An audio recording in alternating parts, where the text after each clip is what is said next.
Olá, seja bem-vindo ao Café Filosófico. Hoje eu converso com Ju Ataíde, professora de filosofia e artista. E a ideia é falar sobre sexualidade, ética e patriarcado. Já começo perguntando, tudo bom, Ju? Obrigado. É que o assunto é tão atraente, né?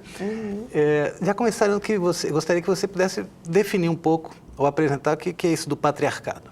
Como é que a gente pode entender o patriarcado por um lado e o matriarcado por outro, né? Assim, eu acho que a gente não tem tantos exemplos de sociedades matriarcais assim, né? Para a gente referenciar, mas eu trago aqui o patriarcado como esse sistema sociopolítico, histórico, onde existe em torno dele uma lógica onde alguém vai ter mais poder e alguém vai ser dono vamos dizer, dominantemente, vai agir de forma dominante em relação aos sistemas de produção da vida. Então, a gente vive a minha leitura, né, que é uma leitura, vamos dizer, lógica, né, de que a gente está num sistema patriarcal, que ele se reinventa a toda hora, que ele não pode não ter mais aquelas características que historicamente a gente elencaria aqui em torno, vamos dizer, do homem exatamente, né? Porque começa com essa coisa do pátria, do poder, da pátria, do patrimônio, enfim, tudo que gira em torno disso, do que significa um poder masculino, né? Então, ao longo da história, as famílias pertenciam a esse pai, as mulheres pertenciam a esse pai, esse homem, né? Os filhos, as propriedades, enfim. E o que foi sobrando muitas vezes para nós foi o trabalho, um trabalho, principalmente para nós mulheres pobres, negras, vamos dizer, historicamente marginalizadas, restou para nós o trabalho doméstico, que hoje em suas novas, vamos dizer, versões de exploração, esse trabalho doméstico ganhou, ou o trabalho até fora de casa, ganhou outros caráteres, mas ele ainda se apresenta como o nosso trabalho, né? O trabalho da mulher ainda se apresenta muito como um trabalho vulgarizado, menos remunerado, enfim, e a serviço de, né? A serviço de algo, de alguém. Então, uma sociedade patriarcal é essa sociedade que a gente tem, onde o homem ainda ganha mais que a mulher. É que nós conhecemos de perto, né? Exatamente. Esse é o patriarcado. E que nós somos diretamente atingidos porque ela vai construir relações de desigualdade. Tá. Mas aí, por outro lado, quando você diz assim, o matriarcado já é mais difícil de encontrar, né? Talvez em alguma sociedade mais originária, não? O País Basco, por exemplo, ele tem uma estirpe matriarcal. Oswald de Andrade também falava no matriarcado futuro, né? Um matriarcado tecnizado, talvez. Mas, claro, o que está colocado em jogo aí são lugares muito definidos, né? Você falou agora do patriarcado, mas também fala-se na pátria, se fala em patrimônio, o pai aí como lugar do masculino, vamos dizer assim. E, por outro lado, o lugar do feminino, que seria esse lugar mais recluso, pouco valorizado, né? Até hoje, eu ia te perguntar agora há pouco, enquanto você falava, se de fato a gente está vendo um empoderamento feminino, né? Ou pelo menos, essa é uma bandeira, ou se de fato isso vem acontecendo porque as mulheres começam a ocupar lugares de homens. E se aí surge uma série de questões, né?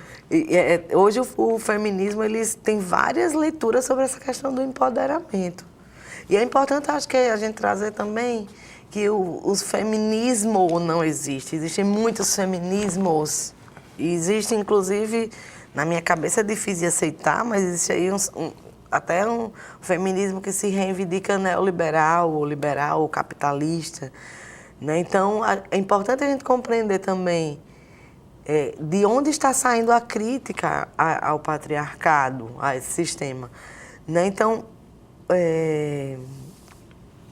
historicamente, a gente veio construir a nossa crítica ao patriarcado muito a partir desse lugar vamos dizer, do sujeito explorado dentro desse sistema. Eu não diria que, por exemplo, se a gente tivesse um sistema matriarcal, ele não teria autoritarismos, ou ele não teria ditaduras, ou ele não teria preconceitos, Não é a questão de ser patriarcal ou matriarcal, exatamente, é a questão de se superar o lugar de, vamos dizer, de submissão das mulheres históricas. Nós ainda não tivemos essa experiência para poder contar de forma hegemônica. Você acha que não é só uma questão de inverter? Exatamente. Os homens estão no poder, é um patriarcado, agora saem os homens, vêm as mulheres, e a partir disso... Sim, a gente estava falando de empoderamento, né? Então, é que o empoderamento, o que seria poder, né? Por exemplo, compreender o que é poder é uma questão muito importante. A gente vê hoje vamos dizer, uma capitalização do conceito de empoderamento, na minha visão, tipo assim... muitas vezes o que as pessoas, a sociedade, até muitos feministas compreendem como empoderamento, na verdade é o acesso ao sistema capitalista. O acesso a uma forma de fazer política masculina. Né? O acesso a uma forma de fazer ciência masculina. O acesso a uma forma de amar de forma masculina. Então, assim, e eu já compreendo o poder como... conhece a ti mesma. Vai buscar o teu caminho enquanto sujeito, né? Compreende quem tu é representado no meio desse sistema. Descobre qual é o teu lugar na sociedade. Por mais que essa descoberta seja uma descoberta que você está num lugar historicamente marginalizado, mas se perceber como um sujeito que compreende seu lugar na história, né? Então, não simplesmente eu ter a meta de ser uma grande empresária ou me empoderar através de um discurso construído em torno de poder, mas a minha existência de viver sem medo, né? Como Nina Simone tanto fala, que a grande liberdade é viver sem medo. Né? Então, construir essa identidade de empoderamento como sujeito que desenvolve suas potências. Então, lógico que muitas vezes para isso, como a gente está num sistema muito opressor, a gente tem que acessar lugares historicamente, né, até masculinos, para até sentir essa experiência. Mas isso é poder? Eu perguntaria se para uma mulher chegar a certos lugares historicamente que os homens chegaram, da mesma forma, vamos dizer, no mesmo modelo, isso representa realmente poder para nós? Porque é uma coisa que a gente tem, são uma série de coisas que aparecem aqui para a gente pensar, né? Mas, por exemplo, isso que você está colocando, assim, a mulher, o empoderamento feminino não é, pode vir a ser, pode estar sendo isso, né? Mas será que isso de fato significa ocupar, por exemplo, um cargo numa grande empresa, ser um diretor?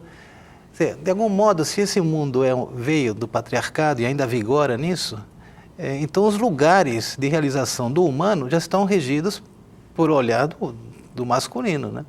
Então a mulher simplesmente iria ocupar esse lugar, ou então essa experiência do pensamento que pode vir das mulheres poderia ocasionar uma transformação do próprio mundo e da sociedade, né? Eu acho. Né? Eu acho assim, e nós estamos assim, nós que eu falo, nós mulheres feministas ou não, organizadas ou não, muitas mulheres estão fazendo ativismos fortíssimos sem estar em coletivos, né? Estamos disputando uma narrativa, né? Então, eu acho que a grande disputa hoje de poder é disputar a narrativa historicamente contada sobre a humanidade. Né? Então, estamos disputando isso aonde? No audiovisual. Estamos disputando isso aonde? No artigo científico. Estamos disputando isso em vários lugares na poesia. Queremos contar a nossa história e queremos contar sobre a nossa ótica. Então, é como se a gente tivesse que reinventar a nossa forma de contar. Porque a forma que ensinaram a gente a contar foi uma forma patriarcal. Isso. A gente mesmo se conta de forma subalternizada. Né? Então, a gente não tem agência de poder sobre nós mesmas, vamos dizer, sobre a nossa história. Por exemplo, você fez um curso de filosofia que é talvez um dos mais marcados por esse caráter masculino da coisa, né? Então, muitas alunas perguntam, mas cadê as filósofas, né? Você pega um livro de didática e filosofia e as mulheres ali entram como um adorno, um acessóriozinho, uma nota de rodapé, uma caixinha que fala, sei lá, de Hannah Arendt, de Judith Butler, já é algo assim demais. Mas justamente porque essa história da filosofia, além de terem sido fechados os acessos às mulheres, é também contada e inventada por homens, né? Então, Exatamente. isso também Quando eu dei aula provoca um agora efeito. recentemente no IFRN, lá em Parelhas, né? Eu senti com os alunos essa dificuldade e a gente criou um próprio livro.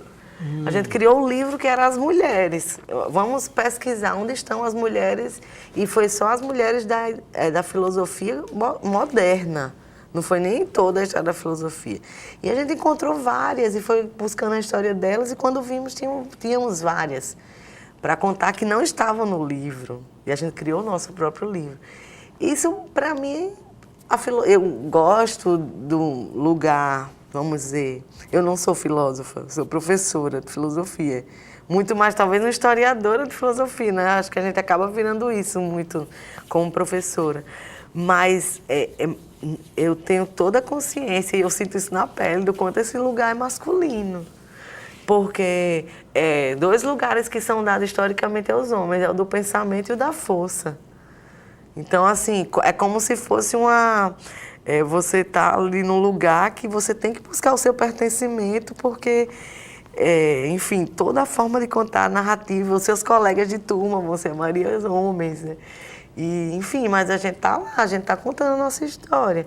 Eu acho que o que é mais importante a cada dia surgem projetos e ações onde mostre que as mulheres construíram também, né? E não adianta só a gente, construir novos livros didáticos, é importante. Porque não só tentar mostrar que, de fato, você pode fazer uma história da filosofia feminina, escrita por mulheres em busca de um pensamento feminino, mas é feito por mulheres também.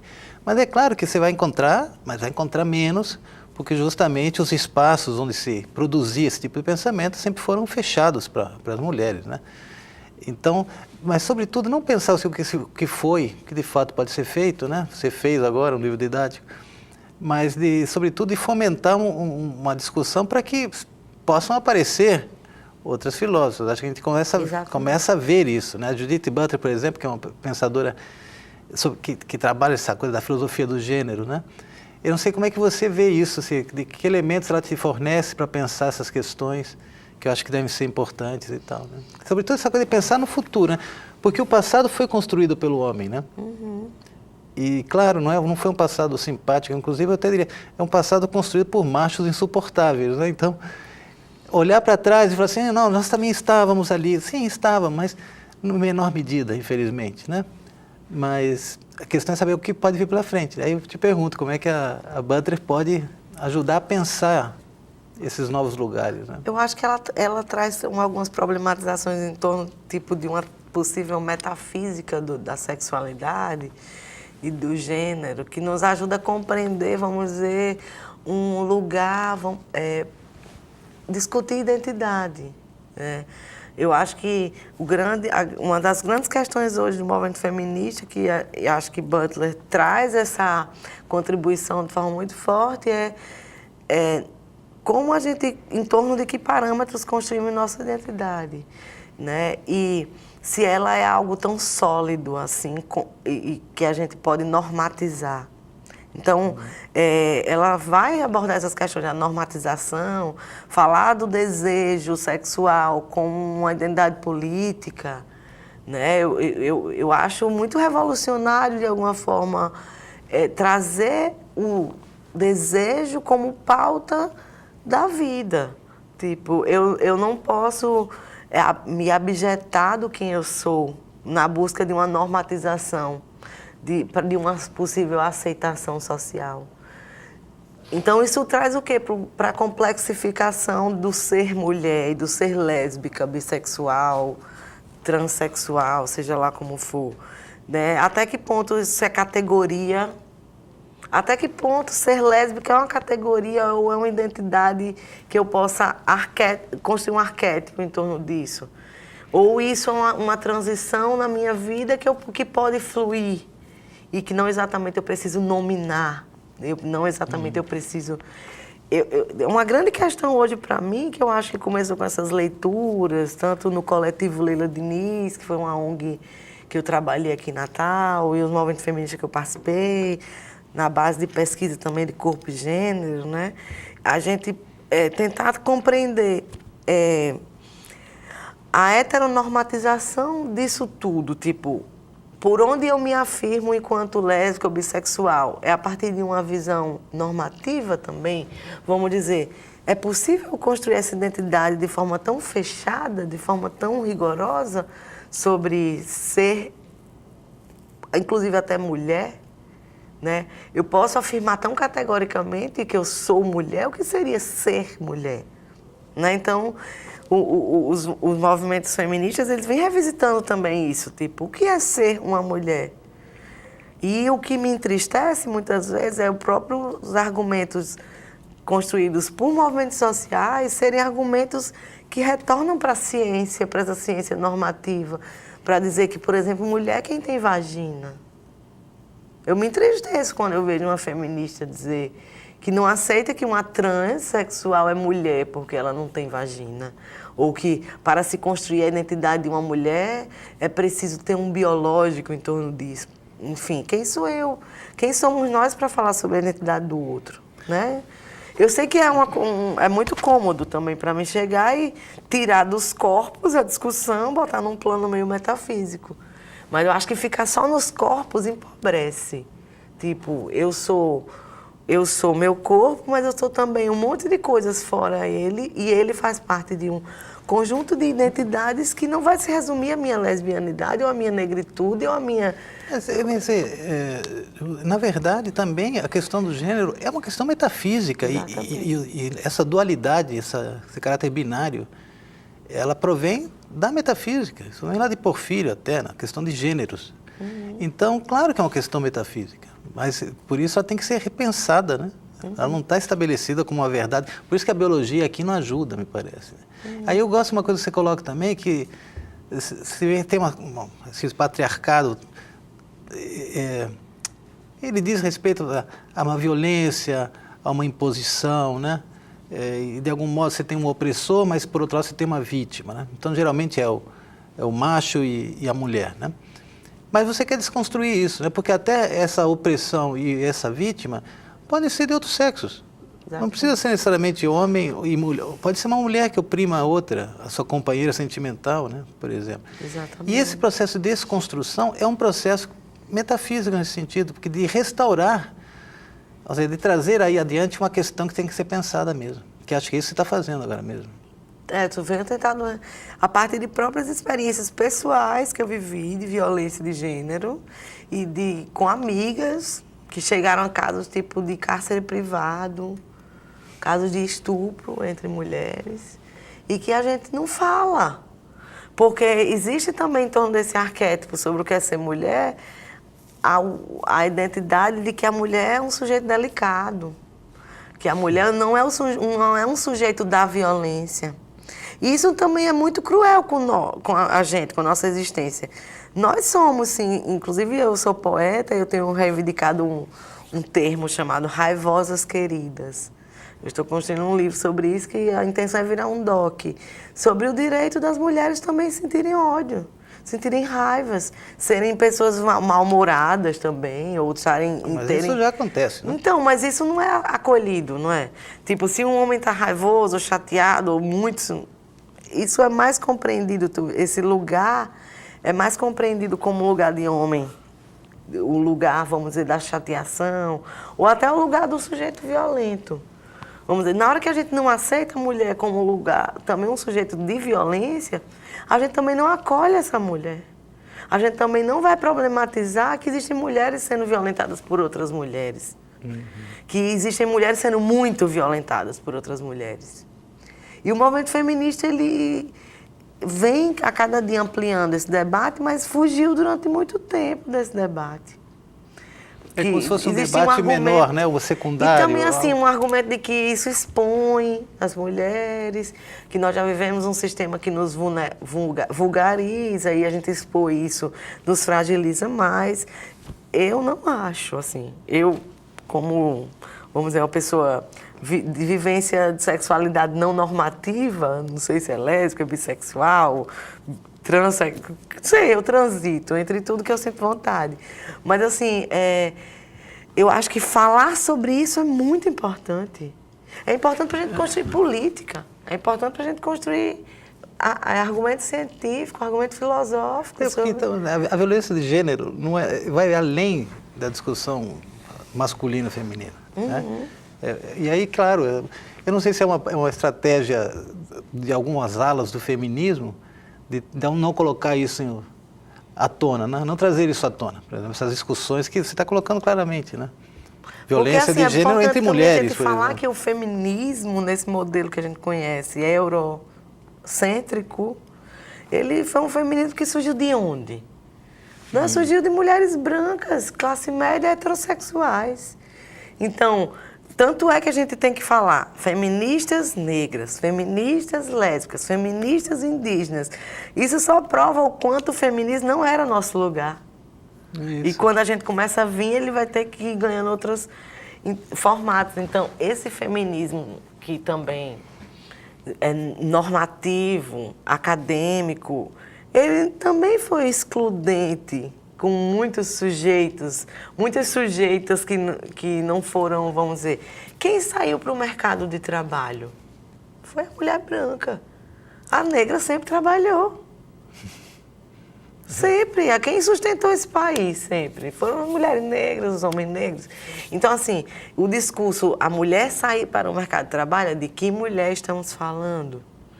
Né? Então, é importante a gente compreender de que mulher a gente está falando, de que essa identidade, a mulher não existe, somos muitas, do mesmo jeito que os homens são muitos. A gente nunca vai poder dizer, existe um sujeito universal, mulher? Pode ser que exista, mas em outra medida não existe, porque cada conjuntura, cada forma, vai trazer um jeito de ser mulher, de forma coletiva e de forma individual. As mulheres negras vão ter uma realidade diferente das brancas, diferente das indígenas. Eu entendo. Não estou dizendo que todas são de opressão, isso, né? Todas são de opressão de alguma forma, mas não quer dizer que o feminismo... Eu acho que quando uma pessoa é branca, numa conjuntura racista, ela sempre tem que tomar cuidado com os movimentos dela. Até na luta por direitos. Eu estou lutando pelos direitos de quem? Né? Então, as lésbicas não eram muito bem aceitas no movimento feminista enquanto sujeito político, porque existia toda uma preocupação também desse movimento ser visto como um movimento de lésbica. E elas não queriam ser sapatão, as feministas. Porque também existia toda uma pressão da sociedade em torno disso, já dando essa identidade para as feministas, né? Pois é, talvez num primeiro momento esse feminismo queria apenas equiparar as mulheres àquilo que os homens já faziam, né? Um certo equilíbrio ali. Mas já uma mulher que reivindica outro tipo, assim, até diria mais assim, que radicaliza o pensamento, a reflexão sobre o que é isso ser mulher, acho que talvez é mais árduo, né? Mais difícil de se alcançar. Assim como, e aí vem uma questão que eu também acho que é impertinente que você coloca, né? Que você disse que você quer eliminar o macho, mas talvez para poder repensar o próprio masculino. Exato. Talvez não seja a tua tarefa, ou de quem seja, mas... A questão que você coloca é pensar... E esse macho, ele pode vestir saias, entendeu? Vestir saias que eu falo no sentido de... É o sentido simbólico, vamos dizer, dessa figura machulenta, desse macho que eu já vi muitas lésbicas terem comportamentos machulentos. Né? Então, assim, esse macho, quando eu trago assim, esse termo macho, essa categoria, vamos dizer, talvez... Eu nem gosto muito dessa coisa de categoria, mas existe um comportamento, vamos dizer, um arquétipo, um jeito de se portar dos sujeitos machos que são muito próximos, entendeu? Tanto faz ser um homem ou uma mulher, às vezes, os argumentos, é a forma de pensar, como você visualiza o outro, o feminino. Então, eu acho que a gente tem que cuidar disso. Uma entendeu? Reprodução do patriarcado. Exatamente. Que assim a gente começou a nossa conversa, né? E que em outros lugares onde você não espera que isso aconteça, né? Porque é um gesto revolucionário, vamos dizer, de contestação daquele modelo binário, acabam reproduzindo essas questões, né? Esse comportamento. Eu acho que a filosofia tem um papel fundamental, tanto ela como disciplina no ensino médio, como um curso de universidade, que a gente vive sendo perseguido, não é verdade? Por esse sistema capitalista, onde a filosofia não interessa, porque a gente vai trazer questões que são aparentemente questões, vamos dizer, sem importância dentro do sistema capitalista, que não vão gerar lucro para ninguém, mas que qualifica a existência das pessoas. Nosso trabalho é justamente qualificar o que nível de pensamento estamos elaborando sobre a gente, sobre o outro, sobre a sociedade. Então, quanto menos filosofia, quanto menos, vamos dizer, pensamento crítico sobre a realidade, mais fácil a gente vai se pegar em ações machulentas. Mais fácil a gente vai se pegar em ações racistas. Por isso que essa questão do gênero é uma questão que não pode sair da escola, né? Temos que te levar à escola, porque é uma questão que está na ordem do dia. Exatamente. E talvez elas tenham muito a nos ensinar de fato. Ju, mas nosso tempo acabou. Foi ótimo. Eu era muito afim de vir aqui. Que bacana. Foi bom receber você e conversar um pouco sobre esse tema, né? Obrigada. Sempre que precisar, estou aberta. Tá bom.